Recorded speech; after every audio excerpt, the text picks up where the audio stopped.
Jumping జపాంగ్ పరిణామాలతో విశాఖ జిల్లా రాజకీయాలు ఆసక్తి రేపుతున్నాయి. రోజుకో నేత బై చెప్తుండటంతో వైసీపీకి షాక్ల మీద షాక్లు తగులుతున్నాయి.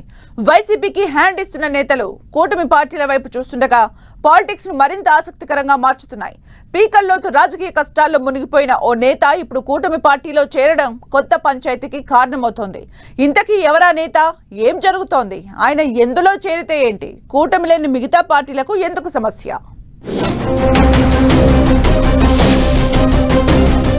విశాఖ డైరీ చైర్మన్ గా ఉన్న ఆడారి ఆనంద్ కుమార్ గత ఎన్నికల్లో వైజాగ్ వెస్ట్ నియోజకవర్గం నుంచి వైసీపీ తరపున పోటీ చేసి ఓడిపోయారు.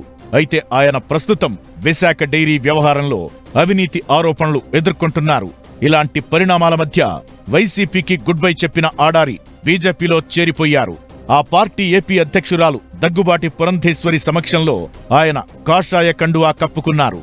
ఆనంద్తో పాటు యలమంచిలి మున్సిపల్ చైర్పర్సన్ రమాకుమారి, ఇతర బోర్డు డైరెక్టర్లు కూడా బీజేపీ గూటికి చేరిపోయారు. అయితే ఇప్పుడు విశాఖ జిల్లా రాజకీయాల్లో కొత్త చర్చకు దారితీస్తోంది. ముఖ్యంగా కూటమి పార్టీల మధ్య భిన్నాభిప్రాయాలు వినిపిస్తున్నాయి. ఆడారి ఆనంద్ను పార్టీలో చేర్చుకోవడంపై టీడీపీ సీనియర్ నేత, శాసనసభ స్పీకర్ అయ్యన్న పాత్రుడు పరోక్షంగా అసహనం వ్యక్తం చేయడం ఆసక్తికర చర్చకు దారితీస్తోంది.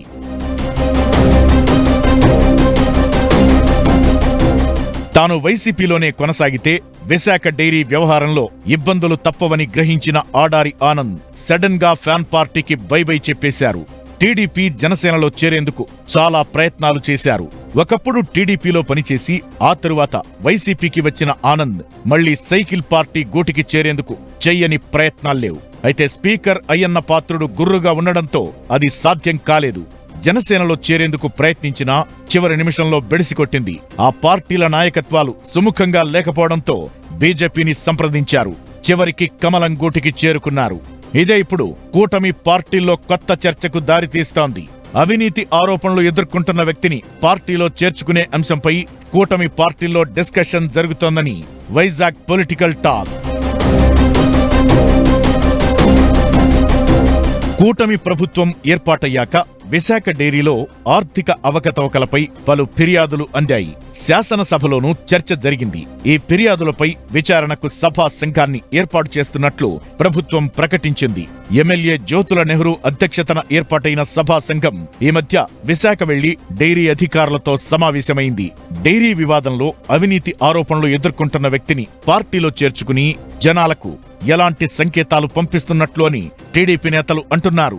నేరుగా సీఎం చంద్రబాబు దగ్గర స్పీకర్ అయ్యన్న పాత్రుడు ఇదే అంశాన్ని ప్రస్తావించినట్టు ప్రచారం జరుగుతోంది. ఇక ఈ వ్యవహారం వైసీపీకి కూడా ఆయుధంగా మారే అవకాశాలున్నాయనే ప్రచారం జరుగుతోంది.